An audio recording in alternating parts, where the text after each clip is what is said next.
Hello, friends. In this conversation, I sit down with Jessica Hwang. Jessica is a career coach that helps people navigate from their 9 to 5s into a career of their dreams. She specializes in working with first-generation Americans. Jessica and I are both first-generation Americans, and in this conversation, we dove deep into Jessica's story of how that transition was from her, from finance, to a dream job that she is currently having, a dream career. She is the host of the Way of Thinking podcast. Go check out her stuff. It is in the description. She's an incredible person, and it was a super fun conversation. In this conversation as well, we talked all sorts of incredible nuggets of wisdom for how you yourself can go ahead and make those transitions and dealing with jealousy and setbacks and burnout and all sorts of challenges that come along the way. It was a fascinating conversation. I genuinely hope you enjoy it.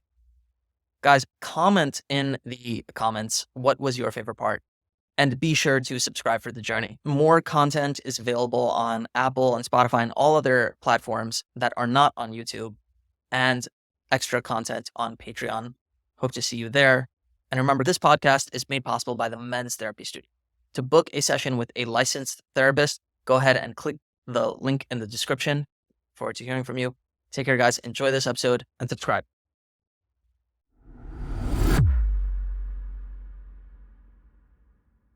Jessica, one thing that made me want to interview you was, as we were talking, you mentioned that you specialize in first gen, people that are first generation here in America, and career transition.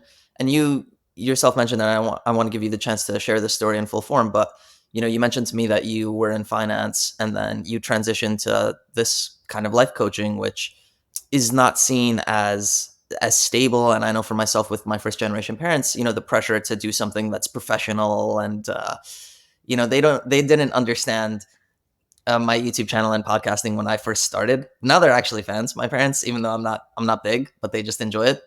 But I kind of want to talk to you about your journey of how you transitioned from something that was, I guess, like this career path that seemed very stable to something that was less stable, and how you kind of dealt with that with your parents. And I'm excited to just dive into that. Yeah, absolutely. Absolutely. Happy to share. So do you want me to get started on what that journey's been like? Yeah, sure. Yeah, I'd love to hear it. So where did you get your start? We can start there. So my start is really that as you mentioned, I was in finance for a decade. And for me, it's my parents are Taiwanese immigrants. They came to this country. They definitely raised me with that mentality of you have to have a good job, you have to have a steady, stable career. And it's funny because back when I was in high school, I had all these interests and all these passions, but it was kind of but do you really want to go down these paths? Are they really going to lead you somewhere? I think I wanted to go manage bands or something, Yeah. I want to go into management. And they were like, well, that's in business. So why don't you really do finance? Finance is Mm. such a better thing for you to major in. So, so typical, immigrant parents. And it's interesting because now I look back and I'm like, I appreciate them for having pushed me in that Right. way because they wanted what's best for me. They want our immigrant parents really want a better life for their Yep. children. That's kind of the whole point of all this. And so that's how I ended up in finance, was this kind of go down the steady, stable path that is guaranteed to make you financial success and stability. And so I majored in it in college, and I ended up in corporate finance for the past, for 10 years, not the past 10 years. But that was kind of the right career path in their eyes. And so I did that. And I remember being in these jobs and thinking to myself, some of them I would I enjoyed them to some degree. It's not like I hated my time in finance as a whole, but there was this feeling inside of me throughout that where I was going, is this really what I'm meant to do for the next 30, 40 years of my life? Is this really what life is about? Is, kind of this hamster wheel of a lifestyle and feeling okay, I make good money, but at what cost, right? Where I just don't feel like there's any meaning to what I'm doing. I don't feel like I'm really helping anybody. And it's just it just felt kind of empty. Mm. And so there was a lot of this time where I just spent going, oh, maybe I can like make little shifts, and I would try going into a different type of company. I was in like a big private company, and then I was in a big public company, and then I was in a small company, and I was like trying different roles in finance, and I was like, maybe one of these things will like make it better. And I just kept hitting the same wall. You start the next job and you're like, "Oh, this is exciting, like, great." And you get that little bit of enthusiasm and you do the job for a while, and then it just would start to like drain the life out of me again, where I was like, "Nope, that wasn't it either." And yeah, and so I like honestly, what really it took for me to really get off the path was really burning out in my job. And it was really tough. It was during the pandemic, and I was just kind of in this like horrible, like stuck space where I was miserable. I felt like it kind of drained all of the life out of life for me. It wasn't just like during the workday. It was like the whole day just felt like nothing like was enjoyable anymore. And it was that really led me to go, okay, I have to make a change. Mm. And I left my job thinking I would maybe go back to finance. But eventually I kind of went down this whole deep dive of like, what brings me joy? Like how do I bring life back into my days and find happiness again? And I realized I couldn't do it to myself again. I couldn't just put myself back into the finance hamster wheel again. And I started looking elsewhere. I started exploring other career options. And, I was like still trying to go into like an in between. I always have this thought of like, oh, I'll just go into marketing, or I will go into financial advising was one that I was thinking, where it was like kind of like a slightly different, more seemed like a better path slightly. Mm. But ultimately, I hit this wall where I was like, I think I have to just go for what I love. And what I love is really personal development and helping people. And I saw how when I would actually tell people about my experience, my journey of like leaving my job and everything, it actually inspired them to do the same thing.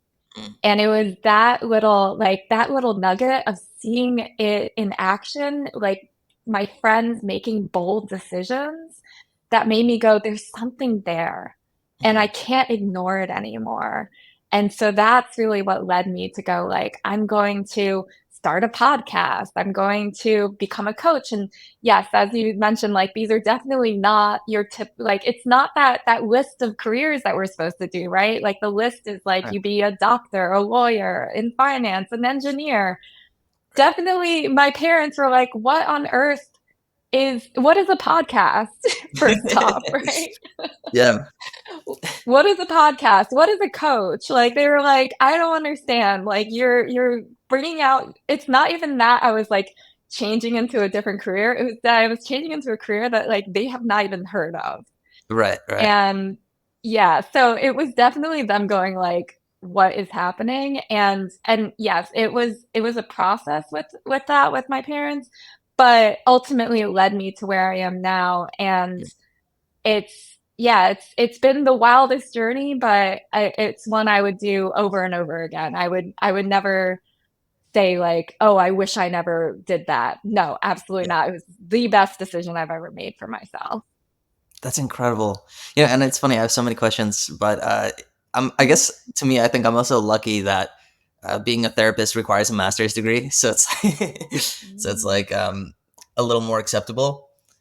But no, I mean, like thankfully, my parents are very proud of like the direction that I took. But it's I definitely see the struggle. I think like as a kid, it's strange. It's like you mentioned earlier like that your parents want the best for you. They want a better life than you had, and it's like navigating being a kid in America where you know you kind of have like the urge to play Pokemon and kind of like follow like a dream and whatever.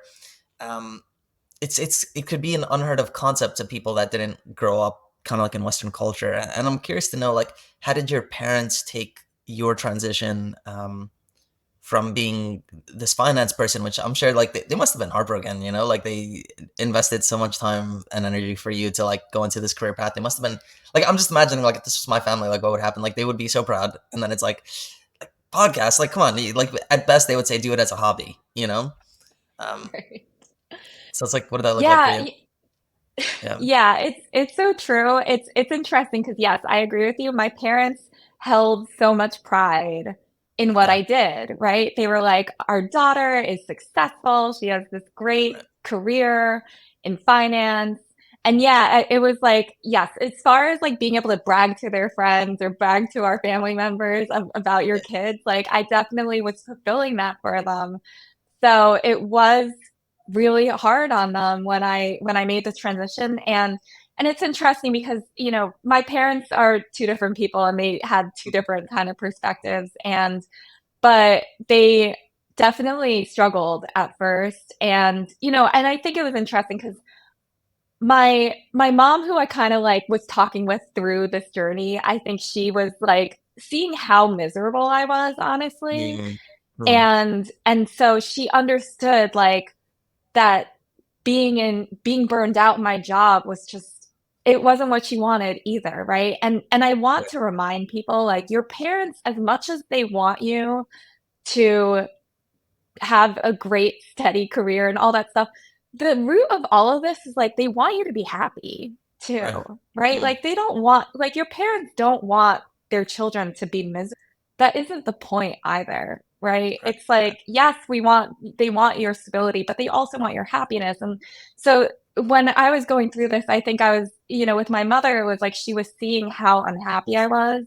And so as much as it was hard on her to be like understanding where I was going, she also was like, "But I want you to be happy, mm, and I want you to I still want you to do better by me, but maybe it needs to look different than I know." And granted, my mm, mom is a little more progressive, I will say. And meanwhile, my dad, like very lovingly, but is you know he definitely comes from a more conservative space.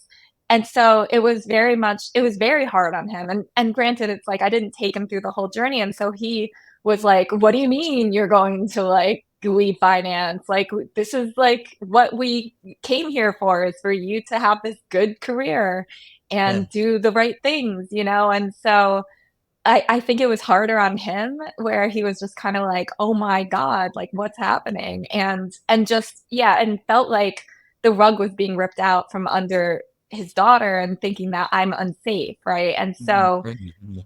it was definitely challenging for us to kind of work through that time period because he just like did not understand it and had a really hard time supporting it because it was just like this yeah, it was so out there. Wow.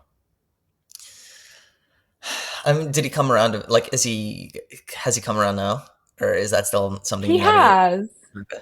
Yeah, I you know, I it's interesting because I think we went through a very hard time and granted it's like you don't know how things are going to progress. And even at that time I was like I was in the state where I was just like I'm going to do this anyway.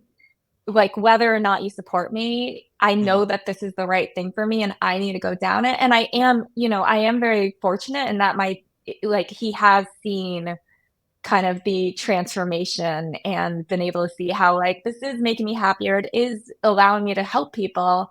And so I he's come around on it. So but yes, it did take some time for that for sure. wow. Okay. So that's great, and you know, it's interesting. It makes me think about how you know, a lot of people maybe would kind of not want to have those conversations, and maybe not realize that, you know, and I guess everyone's situation is different, but a lot of people wouldn't necessarily realize that, you know, having a real conversation with one's parents can really be helpful. And I'm curious if maybe you have like any tips about somebody that's going through a similar transition that's like trying to navigate with their parents. Like, what do you recommend for them to have, like, to do and to have in conversation? Because I think some people would just say, "Oh, my parents are toxic, and I'm not going to talk to them anymore." Right, Yeah, right. I think it's really important to remember that your parents love you at the end of the day and they are trying to keep you safe. And grounding yourself in that knowledge of like that is what their responsibility is to you. And or at least that's how most parents see it, right? Like they want to keep you safe and everything, and reminding yourself of that, but also like grounding yourself in where you're going, right? Like grounding yourself in why you want to do this, and really coming to it with like a deep sense of like this is the right thing for me, and knowing that for yourself, because it's easy to get thrown off. It's easy to be like, maybe I shouldn't do it because they're not going to be supportive. And it's like you need to really connect to why you want to do it. Like why is it that this is important to you? And why do you believe like it will make a difference to yourself? And really show them like that, express to your parents like this why you think this is going to create a better life for you at the end of the day, right? And so the thing about it is like what I would say is grounding yourself in those ideas, and then really kind of like becoming prepared, Mhm. coming prepared with the fact that like, all right, what is the worst case scenario? The worst case scenario is they might not be supportive, and I love to use the word yet, Mm. because I think it's so, yet is one of the most powerful words to me, where it's just like, all right, in this moment, things might not turn out the way I want them to, but they might change. I'm certainly an example of that, where it's like my father was not supportive, but like now he is. And it's like, it might take them some time, Right. and know that going in, and you could be surprised. Maybe they will be like, okay, great. But, know that even if they don't, you will be okay. Right. And I think it's really important to remember that. Like, and remember, like, just think of their motivation of, even if they say that, things that you don't want to hear necessarily, like they're just trying to support you in the best way that they know how. And I always like to remind myself that like your parents are people, right? Like they're imperfect human beings. They're trying to do the best they can, and they are going from their background, their knowledge. And for them, especially with immigrant parents are so hardwired to your safety, right? Like they immigrated to a new country, probably with very little, and you needed to kind of establish yourself in this country. And so to them, like financial stability is everything. And so if you're kind of going in going like, well, this is what I want to do, this is how I am still going to be safe in doing it, and managing that, then like, and expressing that to them, like show them like you will be safe and you will be okay. Like I Mm. think that will help them so much in the journey. Mm. But yeah, it's remembering like even if they don't support you, it does not mean that you shouldn't do the thing that you want to do. It just means that like they just might not understand at this point in time. In which case, like surround yourself with people who do understand, right? Like find the people in your life who can support you on this journey, who do get the direction you're moving in.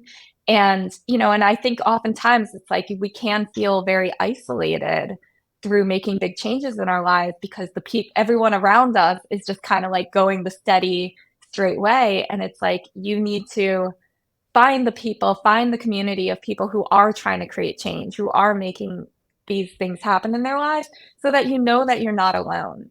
And Yeah. even if your parents may not support you, you have that foundation around you to support you instead. Yeah, that's so beautiful. And I love that response. And I love how, how you kind of approach the situation with maturity. And, you mentioned like your parents may not understand yet. And you kind of brought up like, it'll make a big difference for them if they know that you're safe and they know you're okay. And I'm curious, have you ever watched The Office? Yeah. Yes. So, you know how in the end, Andy, wait, did you watch the ending?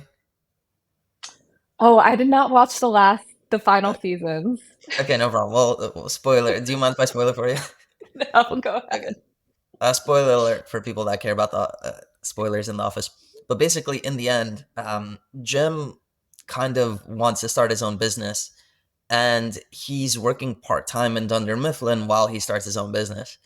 And Andy wants to start a music career, and he basically just quits and starts a music career, and it goes horribly and whatever.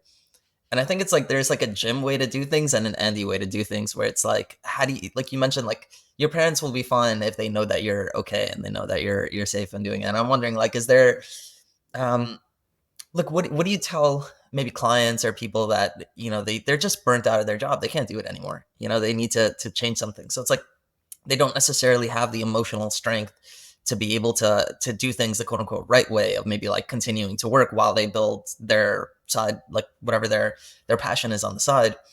um so they kind of like maybe, I don't even know what to ask, but it's like what advice do you maybe give them, or how do you see playing it the right way? How can you show your parents for real that you are okay, that you're going to be okay? You know what I mean? Yeah. Yeah. It's really tough because I think I might have been the Andy way, and so I try and teach people the Jim way. Fair. But because yeah, it is really tough. But for me, it's like I really want to help people before they reach that point, right? Before you reach the burnout and you've gotten to that place where like I gotta leave like immediately. And I get that because I've been that person. Right. And so the ideal situation, which granted, we're not all going to be in the ideal situation, but the ideal situation is the ability to start building it on the side, like while you still have your steady job. And granted, even that can be hard, right? Because you might be so drained even from that that you're like, how do I find the time? Well, that's where you get the help of like a coach like me who's going to help you kind of create the space for yourself to build it Mhm. on the side. That's like the ideal if you can do Mhm. it, right? Mhm. And or because oftentimes people get very complacent, they don't want to like start doing it. And so I'm like, no, like this is the time. Like when you have the time and space, do it then. But oftentimes we're not like that, to your point. Right. Oftentimes it's like we've already reached like the 11th hour. We're just ready to get out of there as soon as humanly possible. And I totally understand. And that's more my story is I was just like, get me out of here. I can't take it Mhm. anymore. To me, it's like it's a matter of if you don't know where you're going yet, it's like, how can you find something to support you? And maybe it's like a part-time job, like what Jim is doing, maybe it is, or maybe it's finding I would say from my experience, like working in a big corporation, as much as it is a little bit soul-sucking and not great, like it does give you such like a more steady, like not gonna kind of take over your life kind of situation where you can kind of work that 9 to 5 and then have all the time outside of it. But it's like it really depends on your circumstances. Some Yeah. people, honestly, it's like if you have saved up money, which many of us as children of immigrants, we're very hardwired for savings, right? Yeah. Maybe you have to take some of that, right? Like it's so Yeah. common, right? Like we've been like squirreling away the money, and that's a good thing, right? Like appreciate the fact that we've been kind of wired that way to save money. You Honestly, might need to it's take some it's time bizarre. off. Yeah. What Yeah. was Yeah. that? No, I was gonna say it's bizarre. Like my other friends that don't. Yeah, whatever. Yeah, other people that I know that aren't kids of immigrants, like they live in deficits and constantly in debt. And it happens to be like I know what it's like to live in debt because I had to go through a tough job transition once, and it was like I had to kind of be able to like support myself through that time. But Mhm. typically without that, I was had that mindset of like, okay, taking 10% of my money, saving it, putting that away, investing it. And it's like it is shocking how that is like hardwired for it was hardwired for me at least. Yeah. Yeah. Oh, same here. Same here. I was definitely the squirreling the money away all the time type of person. Like I lived well beneath my means. So the thing is, like, if you're in that situation, then I would say take some time off. Like the best thing you can give yourself when you're burned out is time. Because here's the thing, I remember when I was burned out, I was like, if I try and take another job tomorrow, it would be the absolute worst thing for me because when you start a new job, you have to show up at 110%, right? 100 isn't even enough. You want to kind of hit the ground running and be that great employee when you start off. And I was looking at myself going, I don't have that in me right now. And so if you're burned out and you have some savings, I would say take a little time off, like really take a little time off and just rest and recuperate and bring that joy back into your life. That was literally the first thing I did when I left my job. Was I was just like, what is joyful to me anymore? Like I started painting and I started, going into, I love crafts and stuff like that. So like I kind of threw myself into all that and just like found joy again in my life. And sometimes like when after burnout, you need that space first. Yeah. And it's like if you've saved up the money for it, do it, is like what I would suggest. But then it's, obviously we need to be realistic of the fact that we need to support ourselves. And it's like, all right, what can you do that could do it? And the thing is, it's almost like how can we think outside of the box more? How Mhm. can you think like, okay, let's say, I have a client who is an artist and she is now working in a store that is like more of the art scene that she loves being a part of, right? So allows her the ability to be around people that she wants to be around, be in that community and at the same time be able to support herself while she's building up her art, her actual like art career or like business, right? Right. And so sometimes we need to go something like that, where before she was working in insurance. So like totally different space. And so it's like I want people to remember there are a million ways to make money. Hmm. And I think we tend to think like in this little box of like, I can only make money in the type of corporate job that I've been doing. And it's like you have so many skills and there's so many ways to make money, especially in this day and age. And I feel like that's why I'm like, I love helping my clients with this stuff because I'm like, we live in the most incredible day and age. You can start a business so easily with like, I started my podcast with Google and YouTube. It's not like the barrier to entry of doing the things that we really want to do has decreased so significantly that it's incredible. Yeah. But like Yeah. really think about it, right? I had no like my actual education has nothing to do with what I'm doing right now. Right? Hmm. Like it's like a totally huge shift, but it's so possible in this day and age. And I went back and I got training as a coach. My podcast, though, literally Google and YouTube. Like that's Hmm. all it took. And me like checking off boxes of like, what do I need to like start a podcast?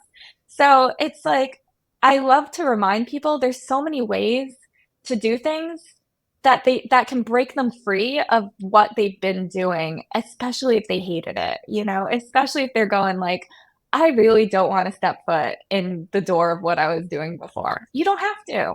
You don't have Yeah. to.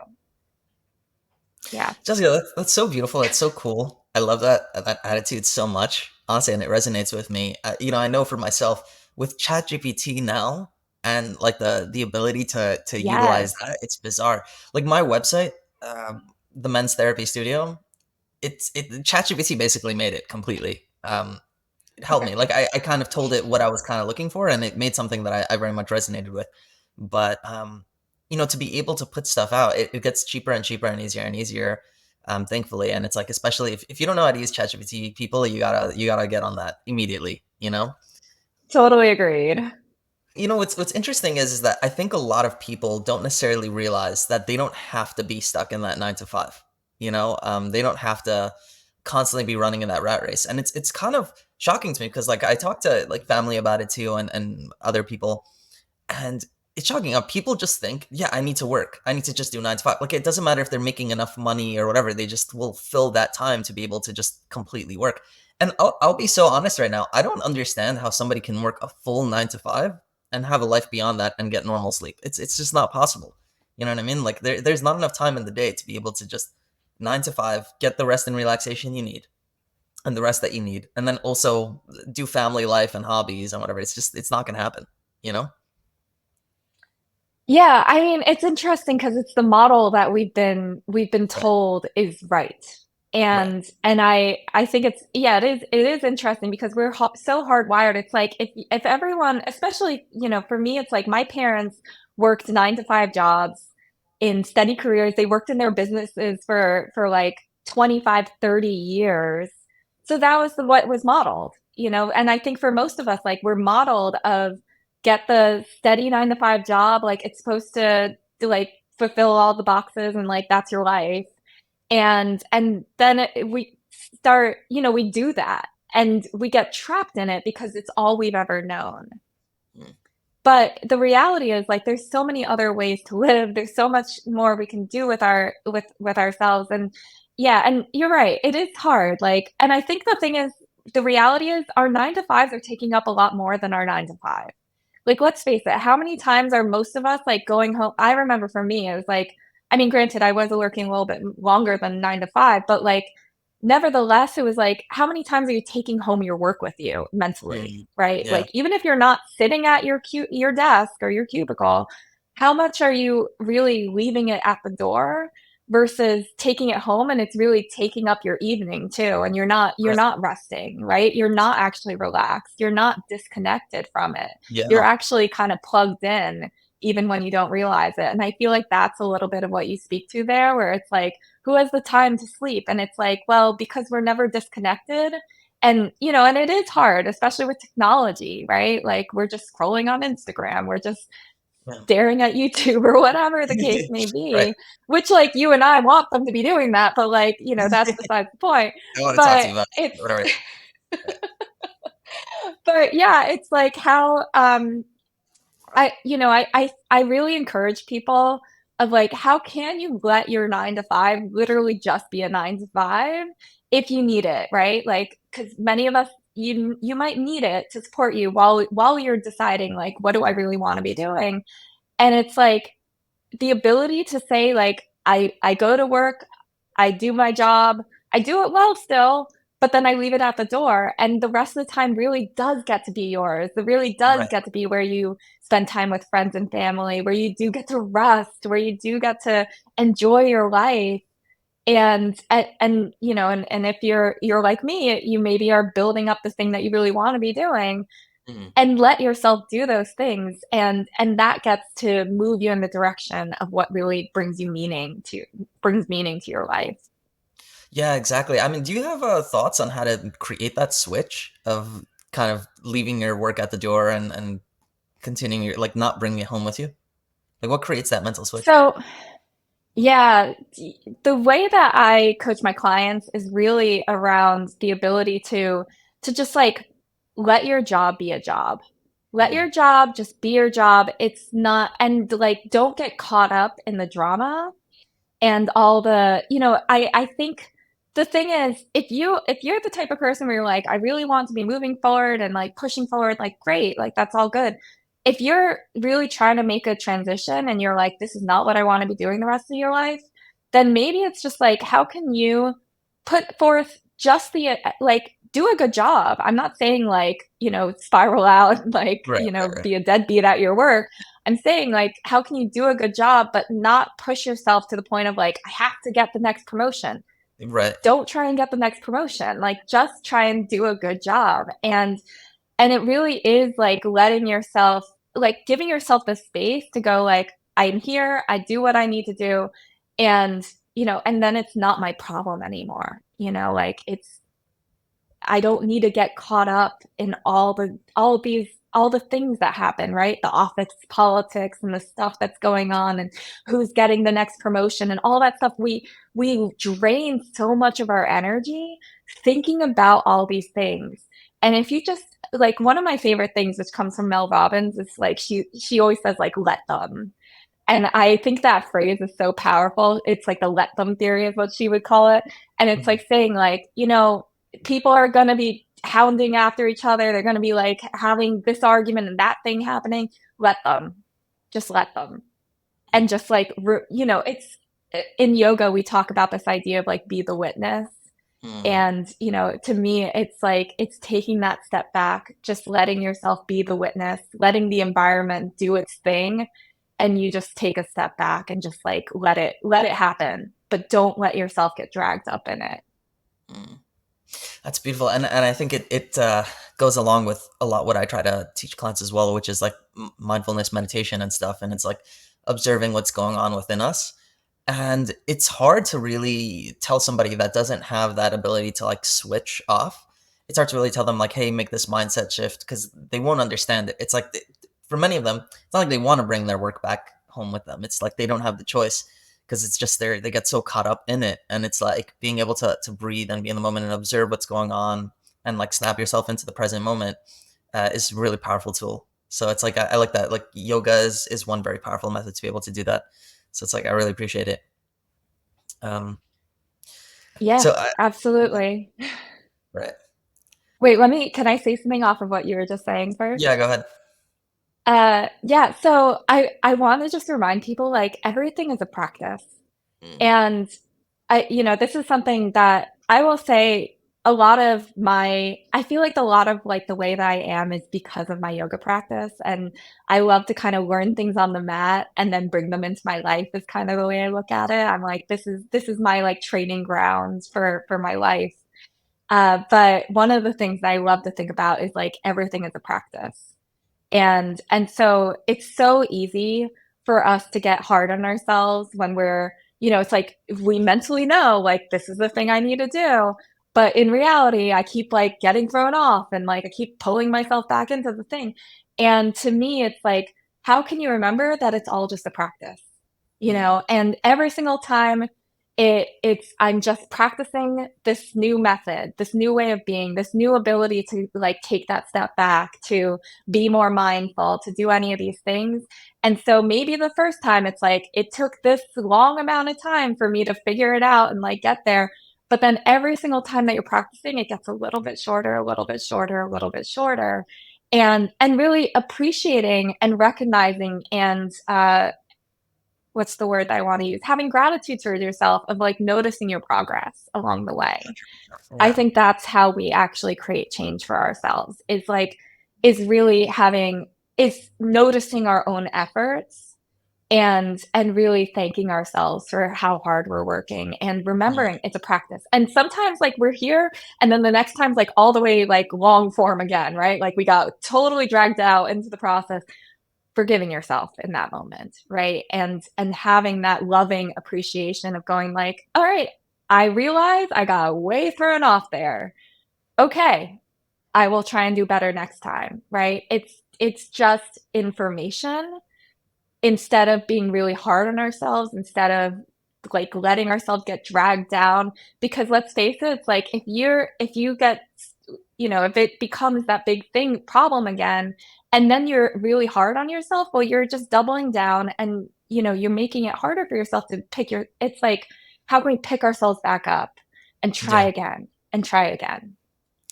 That's so beautiful. I love that, and it reminds me. Do you ever play an instrument? Do you know how to play an instrument? Yeah, yeah. I used to play a lot of instruments actually as a kid. Oh, that's awesome. Okay. When I, what instruments do you play? I'm just curious.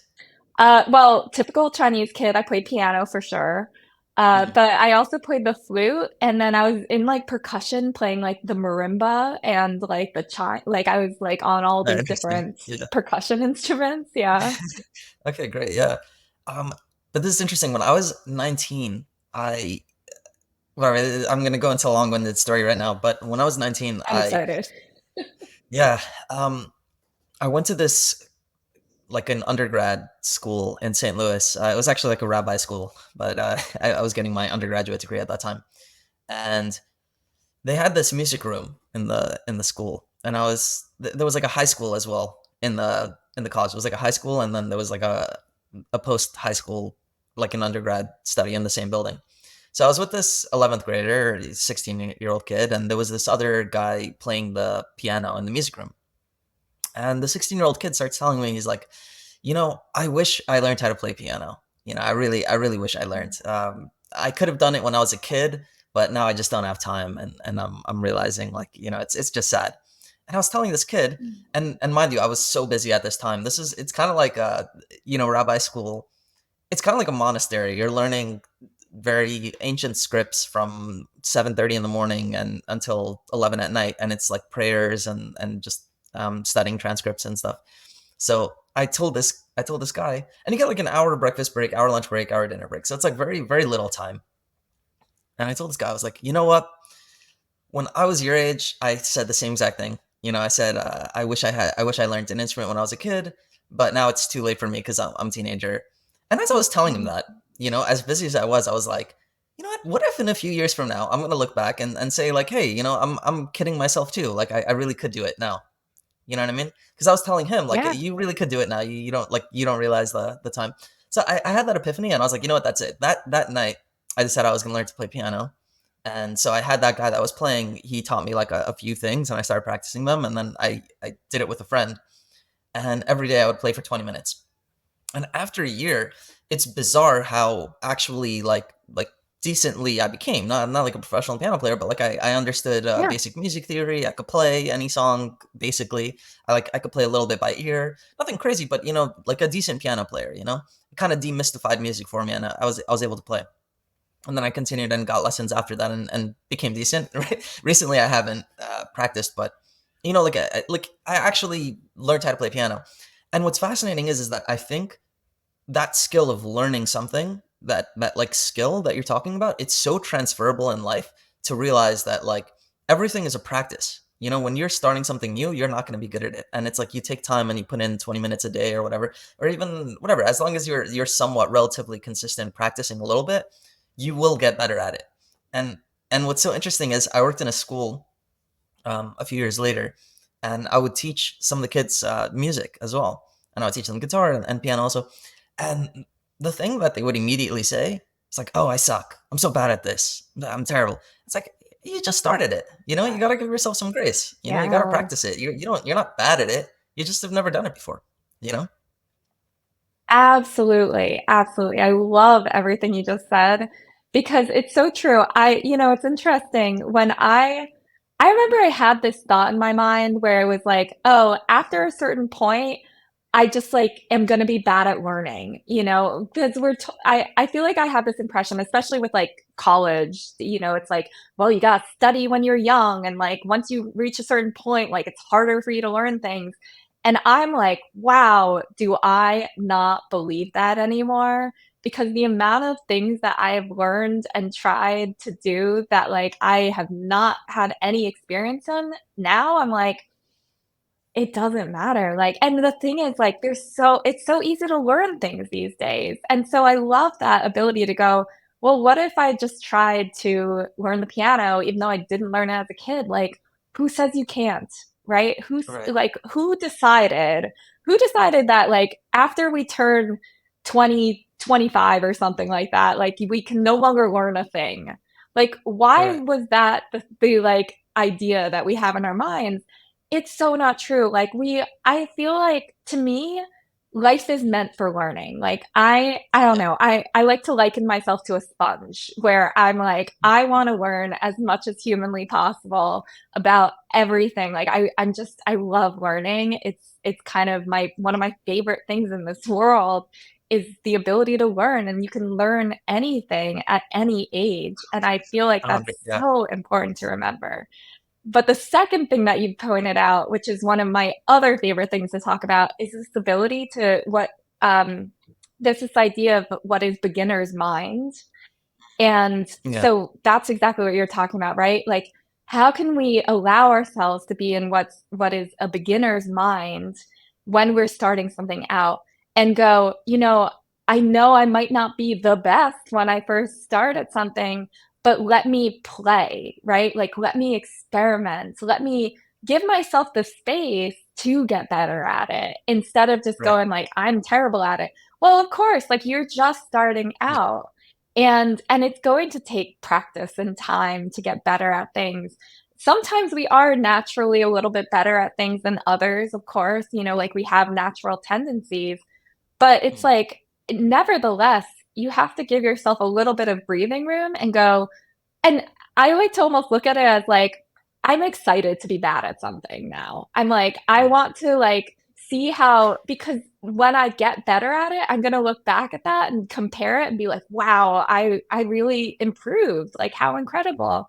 So it's like allowing yourself to be bad at something and or not even, I don't like to use the word bad, but allowing yourself to be the beginner at something, right? Allowing Yeah. yourself to Yeah. be like, I'm just at step one, like this is exciting, I'm learning something new, I don't care whether like what anyone else thinks. Like it is just so fun for me to do it, to try it, to learn it.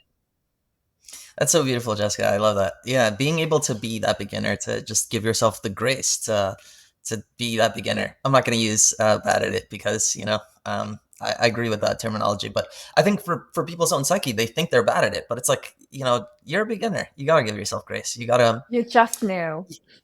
yeah. And what also resonated with me is like that your curiosity and your desire to learn new things, and that's such a beautiful thing that I feel like is so sad sometimes when kids have that. Naturally as kids we have that curiosity, and at some point it becomes almost uncool.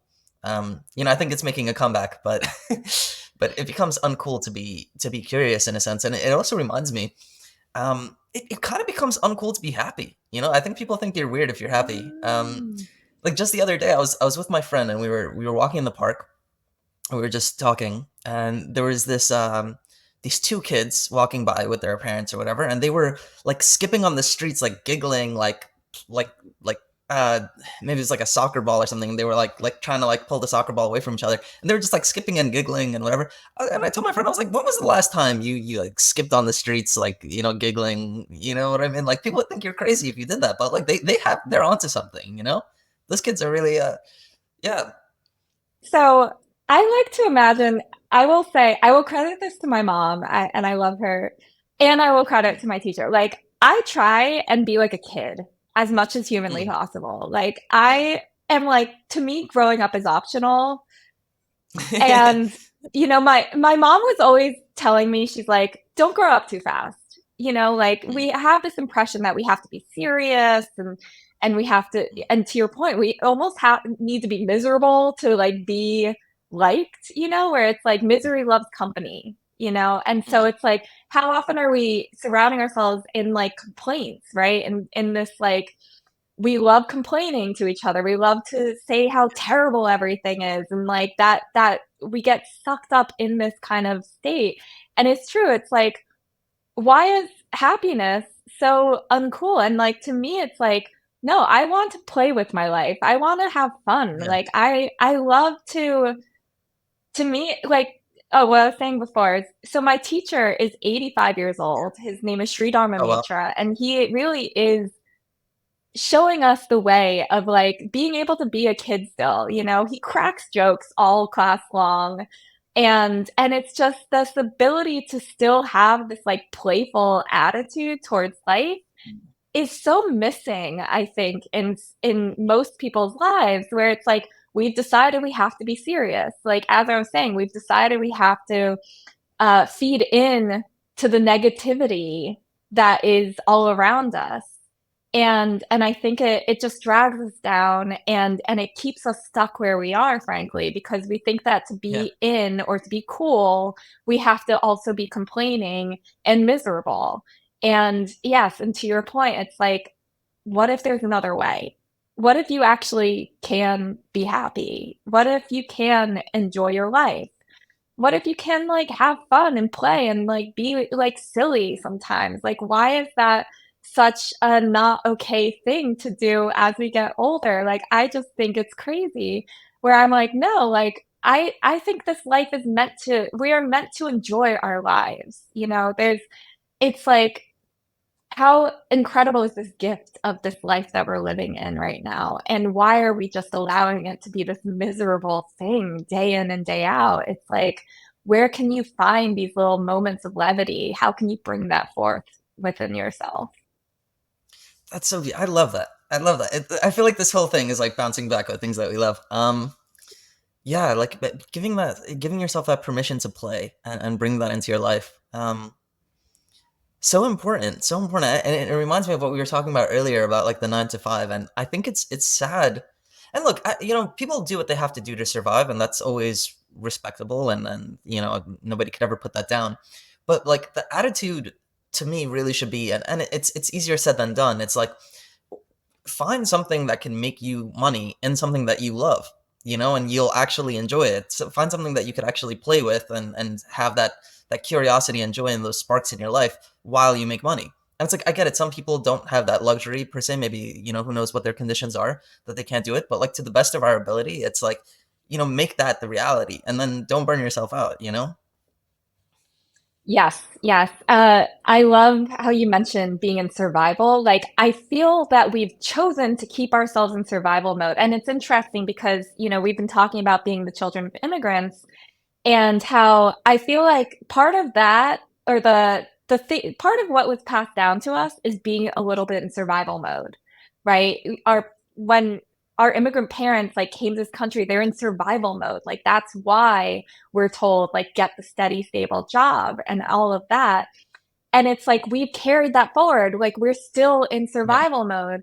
And I want you to ask yourself, like, do you need to be in survival mode? Like, is that the way you want to live your life? Because I feel like, as we've talked about, many of us have been saving all this money. We've been doing all this stuff to like create that stable foundation. And it's like, well, what would it take for you to go, oh, I could be in a thriving mode instead of a survival mode? And I think it's a bit of a mentality shift to go like we're keeping ourselves stuck is really what it comes down to, right? And how can you go like because one of the things that really helped me move into where I am now is I looked at myself and I said, I work so hard. I know I'm a good worker. I've done so, like clearly I've done well in my corporate route because I'm a good hard worker. What if I took all that hard work and I applied it to things that I actually care about, to things that I'm actually good at, to things that Mm. actually make me excited? Like, what would that look like? And it was that question that led me to go, okay, I'm going to do this. And knowing that about myself, where I was like, I'm not going to let myself fail, right? Like, and even if I did, I would take those learnings and I would do something else. Like I'm not going to end up homeless on the street. Like I'm going to make sure that I have that safety at the end of the day that we talked about earlier. But it's like, how can you allow yourself the space to go like, what if I put my energy towards things that lit me up? What would that look like? Because at the end of the day, let's face it, I remember thinking back and going, if I don't care to learn how to do better Excel spreadsheets. Like, let's be totally honest. That is not something that I want to like spend my nights and weekends on is learning how to be better at Excel. But how much will I put forth the effort to learn every single thing about becoming a better coach, a better podcaster? Like I am endlessly curious about it. I am endlessly going to improve myself in that space and try and be the best version of myself for those fields because I care, right? And Mm. I feel like that care is going to drive me ahead of the field a million times over than where I would be in finance. I would never be a super successful finance person solely because I did not care enough. I did not have the drive. I didn't have the curiosity. Like curiosity is such a pillar for me because I think it is what allows us to really drive ourselves forward. It makes it so that I'm like, well, I want to figure out I want to problem solve. I want to figure out how to do better at this because I'm curious. Wow. Yeah. As you speak with that, like it lights me up, because like imagining the possibilities. And I think it's like if you are actually passionate and interested in something, that's an amazing driver. Like that will drive you to be successful because you actually care about it, you know? Yeah. Exactly. Exactly. It makes a world of difference. I'm like, again, I don't want to be a better spreadsheet maker. It Yeah. just is not who I am. Yeah. 100%.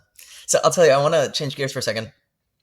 Sure. When we met at the podcasting event, I was telling you a little story about how I got this guy in my podcast, Dr. Justin Sledge, who he's the host of Esoterica YouTube channel. Fascinating person. I'm actually, so this is interesting. I'll share a story with my audience. I was a huge fan of his, huge. Like I love his stuff. I think he's incredible, and he's enormous. He has like 700,000 subscribers on YouTube, like around that number. So he's really big. So I decided to just reach out to him and see if he would come on the podcast. And then he ended up actually agreeing to come on, and he came on my podcast. And to me, it was such a big deal. I was like, Doctor, it's like I'm actually a fan of his. Like, to me, this is the whole reason I started the podcast, to be able to talk with people that I find fascinating, you know? And he is somebody I find extremely fascinating, and it's actually created an avenue for me to be able to have a real long form conversation with him. So I was so grateful for it. And almost immediately after I had him on the podcast, right, I was on YouTube and I saw Chris Williamson, who's like a famous podcaster, and he had Neil Strauss on on his podcast. And I love Neil Strauss's books. Like, it's fascinating. I'm a big fan of Neil Strauss. And I cannot even explain to you, like, the jealousy that I was experiencing at that moment, which makes absolutely no sense. Like, I was feeling anger and jealousy, which makes absolutely no sense, because it's like Chris Williamson's been doing this for many years. You know, he's got a big name for himself. He's making, like, I'm assuming he's making money through his podcast, and like he has the ability to like fly out to LA, wherever he needs to fly, in order to meet with whoever it is. So it's like we're in totally different situations completely. But I was so like angry and jealous at that moment, and instead of feeling like a sense of that huge accomplishment, which it was, to be able to have Dr. Justin Sledge on my podcast, which I was a fan, like I was so immediately jealous. It's bizarre. So I was sharing this story with you, and you mentioned how we need to invite gratitude into our lives, and I want to give you the space to talk about that, and like share your thoughts on that. Yeah, Yeah. absolutely. So it's so interesting, right? It's like the moment that we get a thing that we want, we're already on to the next thing. Right. And in this case, I love what you were talking about jealousy, because it's like it just diminished the ability for you to appreciate what you already got. And you're like, oh, like, why don't I have that now? And so like, there's two things I want to say, but the first is like, yes, gratitude is one of the most powerful things to me, where I feel like gratitude allows us to go, first off, just like appreciate the moment, right? Appreciate the thing that you just got, and really sit with that and go like, "Oh, how cool is it that I was able to have this conversation, that I had this experience," and like really like and allow yourself to like take that in, right? Like feel that giddiness and excitement instead of just like letting it go and being like, "Yes, I feel that. It felt amazing." And to me, it's inviting more of it. Like, that's what I think is so powerful of gratitude is I'm like, "Yes, I love this feeling. I had such an incredible experience, and yes, I want to affirm I want more of these kind of experiences." But, like, I'm taking that moment to say, like, "This moment also is amazing." And it's not just letting it go, right? Because otherwise it just kind of we just move right on. We shuffle past it and we forget about it 2 seconds later. It happens so fast, right? Where you're like, on to the next thing. And it's instead like giving it the space to really appreciate that moment. The other thing that's interesting is like this ability of jealousy, right? And it's funny because one thing which I haven't shared with you is like my podcast in part what a little bit of the spark of it, there were multiple things, but one of the sparks of it was a moment of jealousy, actually. Hmm. And I think emotions are so interesting because we can label something like jealousy, like anger, as these bad things that are happening to us. And in actuality, I think they're just information. And to me, it was like you get to choose how you want to respond to that jealousy, right? You can look at it and you can get angry and you can just like feel miserable and like, it's that spiraling downwards. Or you can take that jealousy and let it turn it into inspiration. And that is to me like the I think jealousy could actually be a really powerful thing. I think it actually can lead us in the direction we want to move in because I think it's cool where I'm like, oh, when I'm jealous, I'm like, I get to then discern, is that something I want? And if that's something I want, how can I move myself in that direction, right? So for you, it's like you're already moving in that direction. So you could take that jealousy and go, how amazing is it that I already just had this incredible person on my podcast and like I'm already moving in the direction where I'm going to have that next person. He is going to be on my podcast. I've already decided for myself, right? And let it inspire you in that direction. Instead of it being this negative thing, right? So for me, it was like I looked at my jealousy of someone else starting a podcast and I was like, why am I jealous? And I was like, oh, I want to start a podcast. And I was like, okay, let me start to move myself in the direction of starting a podcast. But you can also look at it and go like, do you even want that? You know, I think it's interesting because sometimes we're jealous and it's like you don't really want the whole picture. There might be a portion of it where you're like, oh, I like that element. And really like asking yourself that question of why am I jealous? And not having it be a bad thing, right? Letting it be information and go, okay, it's funny. I was telling the story the other day. I had a friend who moved to Hawaii and was like traveling through there and took time off and like was living in Hawaii. And I was like, oh, I'm Mhm. so jealous of her. And then I thought about it and I was like, do I want to do that? Do I want to go and move to Hawaii? And I had to come to terms and be like, I don't think I actually want to move to Hawaii. I would like to go to Hawaii, but I might not actually want to move to Hawaii. And so it kind of reshapes that jealousy into like, well, do I want to move in the direction of trying to go to Hawaii? You know, like, or whatever the case may be. But it allows you to create direction for yourself instead of it being this negative thing and appreciate what you have, I think is what All right. is extra powerful, right? Be like, okay, I have the power within me to move in that direction.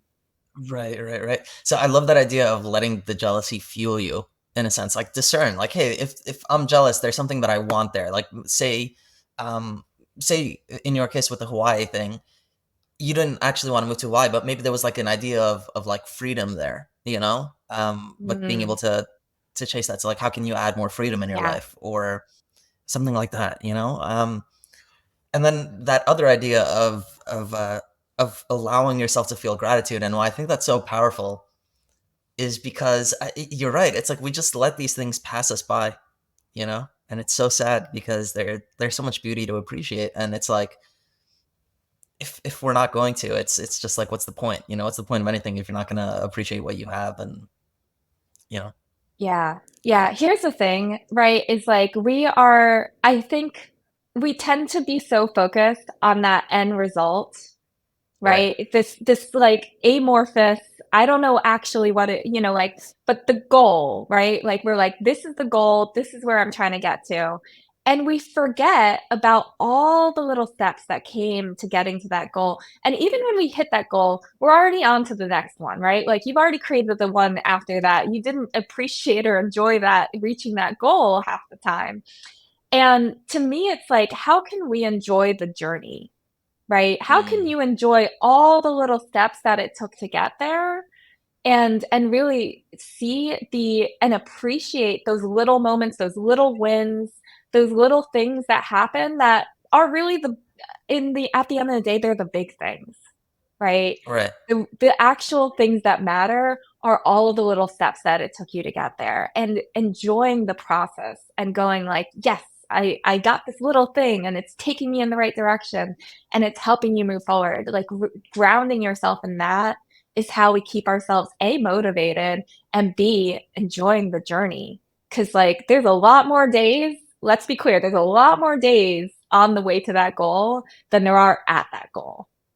When you get that goal, it's like one day, or as we said, it could be 1 second practically, right? You're like, I got it. And then you've moved on. No, like, yes, really have gratitude for that moment and all the little moments in between.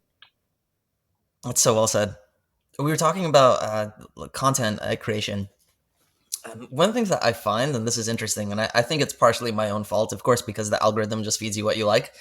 Um, but I find that social media could be a toxic place and stuff, and I find that there's a lot of overexposure to things that I feel like it's so insensitive. Like I feel like there's so many like war images that get sent out and things, just very like graphic things, and it's like we're human beings. We're not meant to like see that on a daily basis. I think that's very traumatizing. And it happens to be for myself. I don't like look at that stuff, but I know for other people that other people I work with, and people I talk to, they get overexposed to this, and it causes a tremendous amount of anxiety. And I think, additionally, just the nature of a lot of content is like very toxic, and at best, it's just useless. It's just kind of like crap, to Mhm. excuse my language. And it's like one of the things that really inspired me, one of the people that really inspired me early on was Jim Rohn. Are you familiar with Jim Rohn? No, I'm not. So Jim Rohn is this kind of like the original. He's like an OG guru from I don't know exactly when, like the 90s, 80s maybe, um, probably a little bit earlier. So one of the things that he says is you have to guard the door to your mind. You know, um, Yes. we just allow so many things in that are toxic and unhealthy for us, and it's like we really need to be careful about what we let in.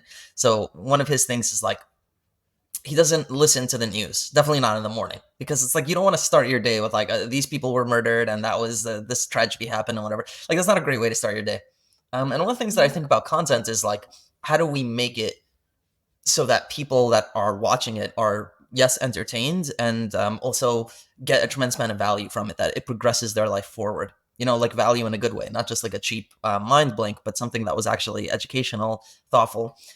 I personally, I don't think I do the best job at this, but I try to do that with my reels, and it's not like I have so many, but it's like I try to think about like what in the podcast was maybe something that could be like conversed over and maybe somewhat valuable, um, and like break it down into that.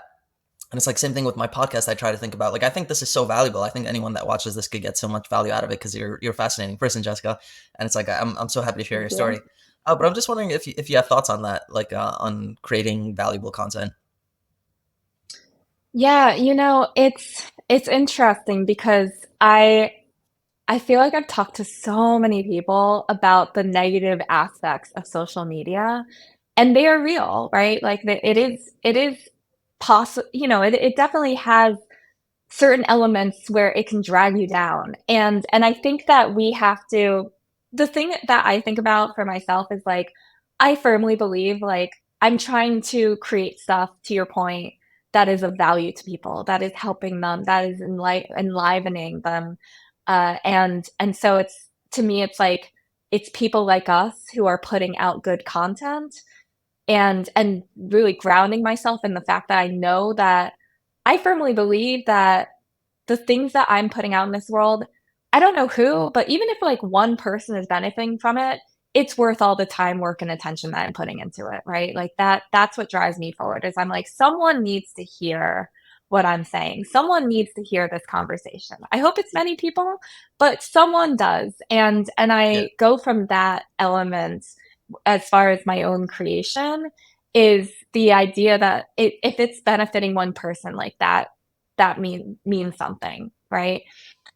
But the thing about it from the other side as a consumer and even for ourselves is like you really have to curate. And I think that what it was Jim Rohn you said, what he said yeah, is incredibly true where you need to curate what you are taking in because we are, we're constantly being bombarded with stimulus these days, right? And so it is guarding yourself as far as what you're taking in. So I agree with you. It's like how can you minimize the news? It's definitely not a good way to start your day. How can you curate your feed? How can you change like who you're following on your Instagram? Like if someone seriously, if I am scrolling on my feed and something triggers me and makes me feel badly about myself or makes me feel badly about the world, I'm going to unfollow them or I'm going to mute them, like I don't want to be seeing that. And I get to have the choice around that. And yeah, and it's like if you feel uncomfortable with someone and you don't want to like fully unfollow them, like you can mute them, right? If it's like kind of triggering you in some sort of way. We have to remember that we have agency. And I think that's yeah. really important because I feel like we tend to go like, "Oh, well, the world is terrible and all these things like we can't get out of it." And it's like to me, we get to choose how we see the world. Yes, there are terrible things in this world. I am not discounting that. I would never do that. I think it's important to know and be Right. aware of the things that are going in this world.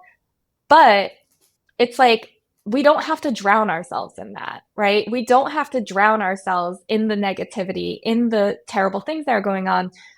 What if you can look at social media and curate it for to be a place where it's like uplifting you in reality?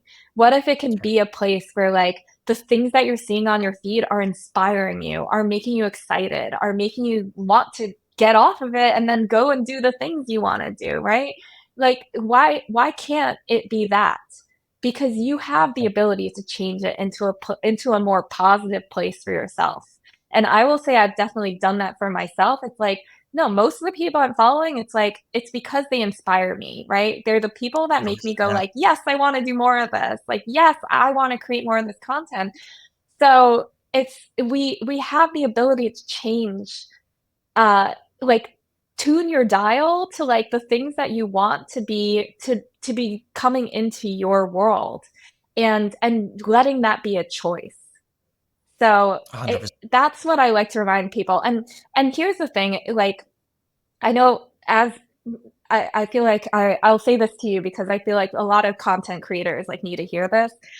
I have a lot of people in my life who are like, social media is doing nothing for me. I hate it. Like they have such a negative attitude towards Instagram.